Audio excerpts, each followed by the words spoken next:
Becker! You guys aren't open right now? No. I'm starving. Dude, let's go to next door. What's next door? Little India. All right, let's go.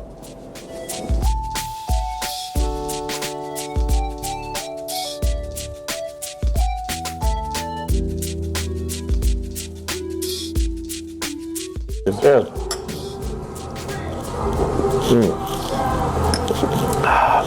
I'm so hungry. I didn't eat yet today. It's great. I want to dig in.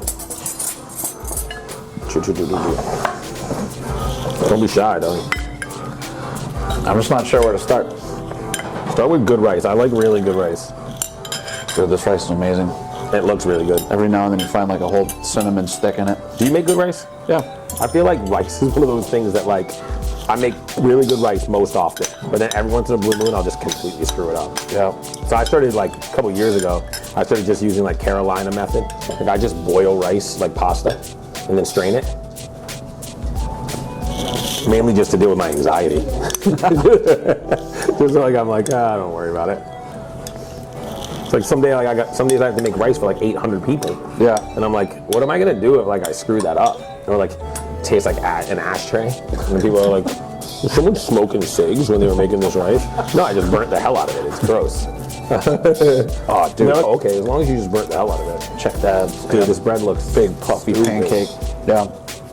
This is almost like a scallion pancake. Yeah. This is almost like a... Dude, this is crazy. How often do you eat here? A lot. Oh, it's good. Sorry, I'm like so hungry. No, I'm starving. This goat is really, really good. Yeah. And it's like spicy without being like, I should worry about this later spicy. Yeah. One of my really good friends growing up was Indian, and he had his openeinum, which is like sort of like, I compare it to a bar mitzvah. Sure, thank you. I compare it to a bar mitzvah, but it's like a little older. And all I remember from that party was that the food was delicious, but it was like the kind of spicy where you're like, I'm in trouble. Oh yeah. It's not meant for me.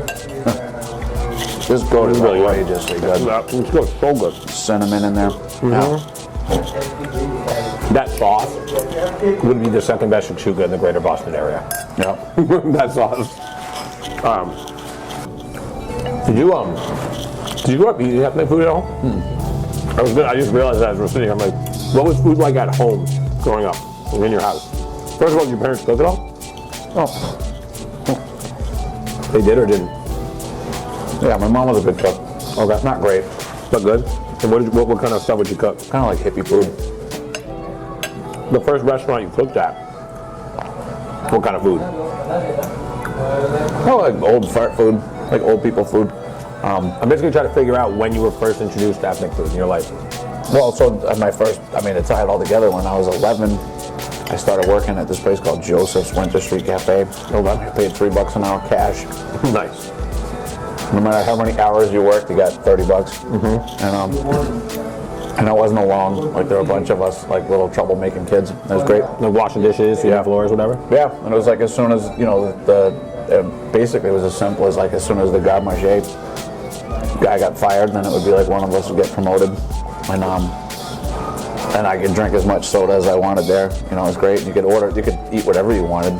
At some point, I just realized I just love food. You know, this butter chicken is lighter than I would have thought. Like it's not like overwhelmingly rich. It's tasty. You can taste the chicken. It's good. Yeah. That's why like food like this is like relatable to me, even though obviously I didn't really eat Indian food until. So Adrian grew up just a lot more cultured than I did. So what's so funny is that like people assume that I'm like the more adventurous out of the two of us, or like she'll eat gizzards, and like she was into craft beer when we were in college, and like I was drinking Bud Light, and she like put me on to IPAs, and Indian food is like in the category of like pad thai, sushi, like things that I didn't really eat until I was like in my early to mid 20s. But like Indian food's funny to me because it's so relatable to how I grew up eating. Like I grew up, so the reason I ask about ethnic food is because like it occurred to me, I'm like, yeah, like obviously like you're super worldly as like an adult and like as a chef, but it occurred to me like, yeah, you probably didn't eat like super ethnic food growing up. Like I ate, like this is how we ate at home. Like impoverished nations and stuff develop the best food. Like they just Because like this right here, like you got to figure out how to make that taste good. That's not foie. You know what I mean? Yeah. Like, people can't figure out like why Eminem stopped being a good rapper. That's like because he got rich. Like anything cool is born out of struggle. That's just how things work. No, I think during COVID, there's going to be a lot of good art that's going to come out. You know, it'll just be like people frustrated and bitter and rageful. Like, let's talk about like hanging out and watching TV and going out by the pool. Be like, nothing ever good came out of that. No. I think COVID affected like ethnic, like actual, because like a place like this is cool to me because it feels to me like this is like these people didn't sit around and think like, how do we make an Indian menu? They cook the food that like other Indian restaurants do, or they were making it home or whatever. And like you think a place like this like did as well as like, for lack of a better term, like it's like more like American counterparts during COVID, or you think they were hurt? Worse, less? Because I do know it's good for delivery. So like when the weather gets cold, people are like watching movies and they're gonna order. You see big hockey bag size sacks of food going out to like Uber Eats drivers. You know, and like I think it's hard to say. I mean, I think everybody's kind of suffering in their own way. For sure. You know, I talk to Bouchon, the owner here, a lot. He doesn't seem to be happy about the state of things. Sure. But it would be like they have a staff that makes, you know, $700 in a shift, and all of a sudden they don't want to work 2 days more. I was like, but I don't blame them. But I would be like, well, you're not going to have a job if we close. Yeah, there's a funny, I mean, wildly talented, really cool Boston chef who it's like I feel like the left like really looks up to. So I feel like she can say certain things that needs to get said. I thought on her social media just the other day she wrote like, all right, so clearly it's not the work less, get paid more, and have a great quality of work, because that's not working. Yeah. And she's like, any other ideas? I mean, my big thing is, and I mean, it's not like I really want to get quoted saying this, but it's not like I wouldn't say it to everyone. It's like, as a society, we're always just looking for a new group of people to exploit. And so like once we've decided that we like to eat and recreate all night, we don't want to work at night. It'll be like somebody has to work at night making the food taste good.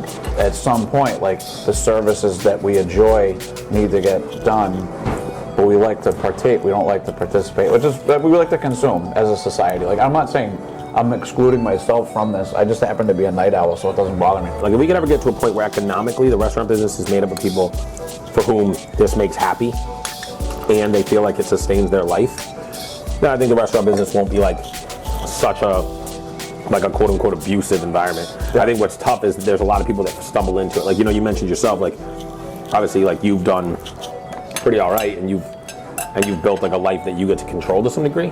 But like there's a lot of people who are like, all right, if they started working in some kitchen when they were 11 years old, might still be in that kitchen. No, I know. I'm so lucky. I really am, and I'm like lucky that it's like a job that's like suited for my disposition and my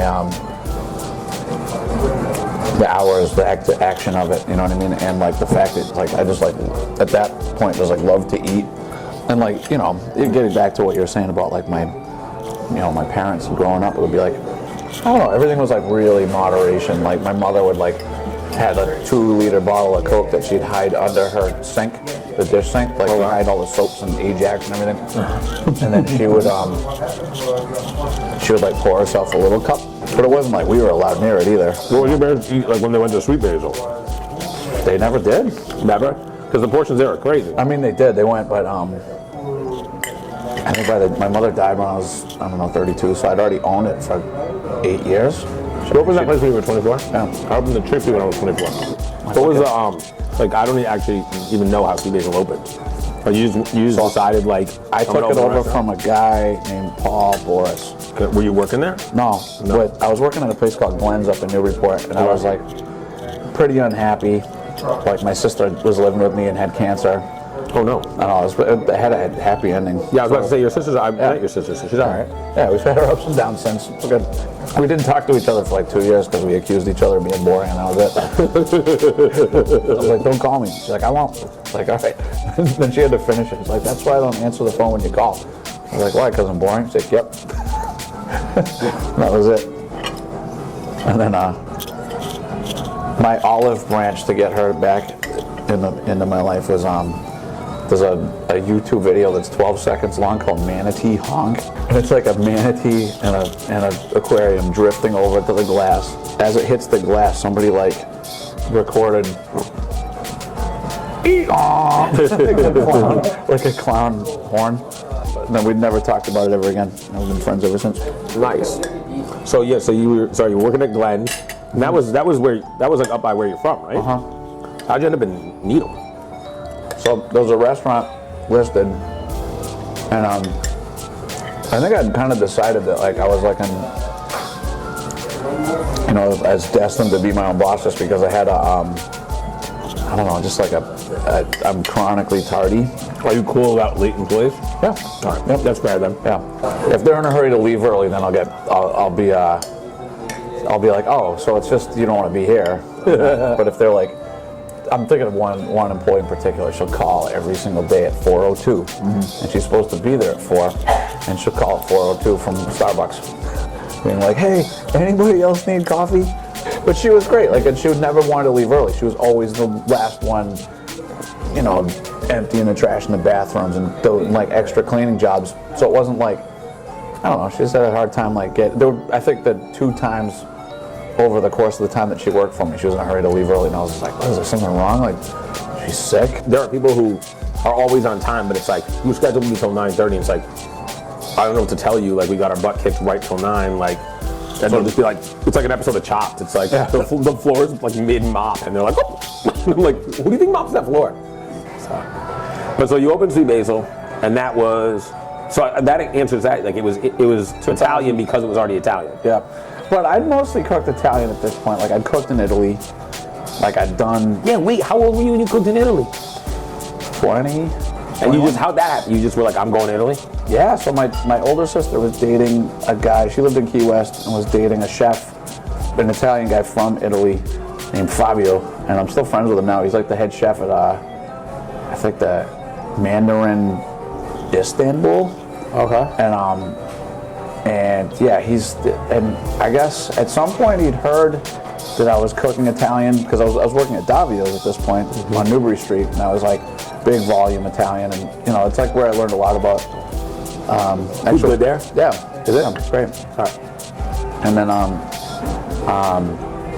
I mean, they're definitely like more geared toward like volume and. I just think of Davio's. I mean, I've eaten there twice, maybe like Mother's Day brunch or something. Yeah. But like I think of Davio's as like a fancy cheesesteak factory. Yeah, it's the business guys go there and they don't want anything that's unpredictable. But yeah, I think of it as like the food's probably good every time. Yeah, and it's probably the same every time. But like I didn't know when I was asking, I didn't know if it was like cool or not. They're not it's like there's nobody. I'd say like when I was working there weren't that many like cooks that had like cookbooks and food and wine magazines by their toilet. You know what I mean? Like just in case. Yeah, if that's the measure of great food. Yeah, no, it kind of is because it would be like it's on your mind all the time. Yeah, like you'd be like once you start to like once you're like seeing like there's actually like they're immersing they've like immersed themselves into like not only the lifestyle but the food, and then they start just thinking about it, and they want to work at other restaurants just to like see what they're up to. Like, but if they're just like it's a job, pays good, benefits are good, then it's like. They're kind of destined for that track. Kind of like that dude who we met. Yeah, that guy's not going to make anything that tastes good. Who was like, yeah, he's like, I'm like, yo, like both our restaurants could use cooks, and he's like, you couldn't afford me, and I'm like, okay, and he's like, yeah, he makes a lot of money, but then like a minute earlier when he'd said that he was a chef, before clarifying that he was a chef de partie. But yeah, when he was like, I'm a chef, he was like, he tried to humble brag that he'd made like a bunch of canapes, and he was like, he said it, and I kind of like laughed when he said it, because I was like, all right, cool, like that sounds very banquety. And then afterwards he was like, I'm not working somewhere else for like less money. And then he knew how much they were going to be paying at their new location, and I just thought that was funny. Like there's a whole side of the industry that's all about. Yeah, there's nothing wrong with that. It would be like, because you do need to. It's like, yes, you are. Yeah. But it would be like, there are also like way better ways of earning a living. Like, yeah, like you learn how to drive a bulldozer and you're making $50 an hour. Right, exactly. Like I'm like sitting like, if it's just about punching the clock, then I'm kind of like, why are you cooking food? Yeah. I mean, there's way easier livings than that will probably also pay you well. Especially like right now, like I was just telling someone the other day, like I was going through our town's budget and like looking at like DPW pay. I'm like, dude, like there's DPW folks making $100,000. Like that guy, if he can like, he's like sort of like assistant managing in like a banquet hall, he could do a really good job doing a DPW job, and he can make like $100,000 working like 45 hours a week, and like, you know, because when he threw the money out hourly, I was like, that's good money, but I did the math, and I'm like, I'm sure he doesn't get overtime. You've got people that make more money than that. No, totally. So I didn't. Yeah, but you could tell it was like a passionless existence. Like he just like. Yeah. My thing is, I wasn't gonna like, if someone tells me like how much money they make as like a starting point, I'm like, I'm not gonna try to trump that. Like, I'm not like, let me convince you to come work, be passionless in my company. Yeah. No, we hadn't had a chance to talk about it because he was standing there the whole time. But I was just like, and he didn't even care as much about that toy as the other guy. I know, the other guy was cool. Yeah. So like, was there a time in Sweet Basil, like, it hasn't been gangbusters since the day you opened it? Like, pretty much. There was, so like, but it's gotten. Did you ever go through a time? I actually wanted to ask you this question the other day. I thought of it, but like I forgot to ask. We were on one of our rants or whatever. I forgot to ask you. I wanted to ask, like, was there ever a time when you were like, I don't know if Sweet Basil was gonna make it? Yeah, there was. Of course. I assume that was true. All the time. Not stale. There's no way. That's a machine. That thing, no. Oh, I mean, it never is. Like you've never made it. Like there's no. You know, I mean, no. It's like this. The second you think that you're done worrying, then that means you should close. I get that, but you know what I mean, listen. For a different reason. But like, I don't want to. I don't even. Or the other reasons will catch up with you. Like, but I mean pragmatically. Like I'm not like, because like for example, like I don't know that Simca will make it.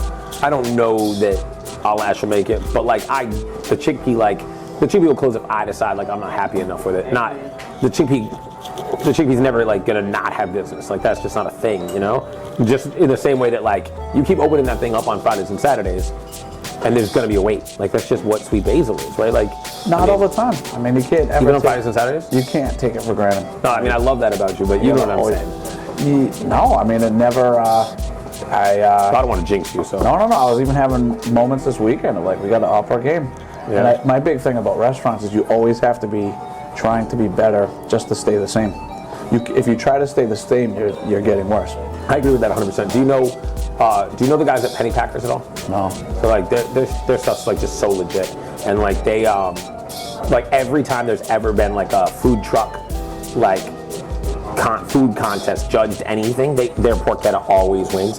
And like Kevin, like I've known those guys from day one, and like one of the guys that used to cook there, who was really talented, actually moved to like Albany or whatever. So like I actually ran into him in Buffalo one time, where my family's from. But like but Kevin, like one time, Kevin, who's one of the two brothers own it, he said to me one time, like 5-6 years into the chickpea, he's like, you know what's cool about the chickpea? He's like, your food gets better every year.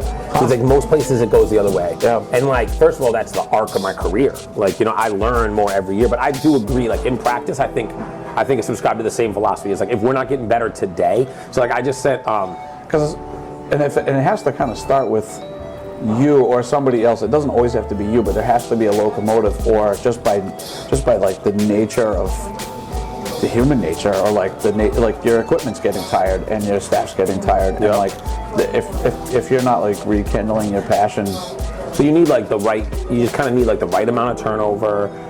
Like you need like good turnover. Sometimes you need like great people to move on, because then like they go on to do their own. Like some people, like there's a 5-year shelf life on some even great cooks sometimes, and like they're not going to be as passionate. Like they can be just as talented if they go do something else or their own thing, or they keep doing like this goat's amazing, but like you can only.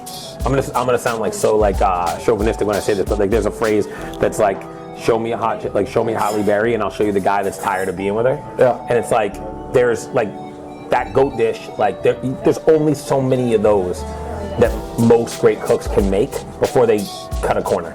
And when you find someone who's happy making that goat dish every single day, you keep them forever. Yeah. You're like, all right, that's the key. But sometimes it's about finding the next person who's even more excited about making that goat dish. You look at like Frank Sinatra, for example. It's like he was like famous for just showing up and doing his stuff in one take, and he'd skip.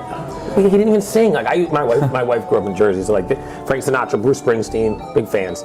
And I always say, I'm like, crooning is such a goofy thing to say. Basically, someone who talk sings, but just call it talk singing. Yeah. Like you're like, but he would like miss the beat and then catch it later, and he didn't care. And he's like, all right, that's good. I'm gonna go get a massage. Yeah. But he's like, I don't know. I look at like cooks or like, you know, I don't know, just when you're young and inexperienced, like every little thing matters, and that in itself makes your insecurity will make you better just because you're worried about every little detail. And then at some point your confidence takes over, and then it'd be like there's a sweet spot where you can be like, I'm confident enough to know I kick ass, and I'm gonna try to improve this all the time. And then at some point you're just like, it doesn't matter, I can miss all the notes, I'm just going out. You know, and everyone's gonna get tickets to my show anyway. And then it's time to retire. Have you ever been to the Feisty Greek in Norwood? No. So the Feisty Greek's really good, like really good. And then like you ever been to Farm Grill in Newton? So Farm Grill's awesome. So like I used to go to Farm Grill in my early 20s. My boss was Greek, and he was like, well, I gotta take you to this place, like this is where my family goes. The food's great. So when I met the guys from the Feisty Greek, like in their first year or so, like Chicky was kind of new in Canton and they were new, and so we kind of connected. And one of the first things one of the brothers that owns it said to me was, he's like, you know, I think Farm Grill is like kind of coming downhill a little, like it's not as good as it used to be, but it's always busy. And I said to him, like, to some degree, isn't that like where we all want to get? Like to the point where like you're saying it wasn't as good as it was on day one, but it's good enough that everyone loves it and they're coming. Like, you know, and it's funny because I go to the Feisty Greek now and like food's probably every bit just as good. I promise you it is. But nostalgically, like the first time I ever ate their like feisty feta spread, like I lost my mind. So now it's just like, it's great, but it doesn't like change me. There's only so many times a dish can change you. So now I think to myself, see, they got where they wanted to go. Place is busy all the time. Food's always good. People always love it. But like, no, there's no, like somebody's making, I used to make all the hummus. I don't make any of it anymore, you know, but I taste it, and usually it's better than I was making it because it's, you know, weighed out to the gram and it's exact.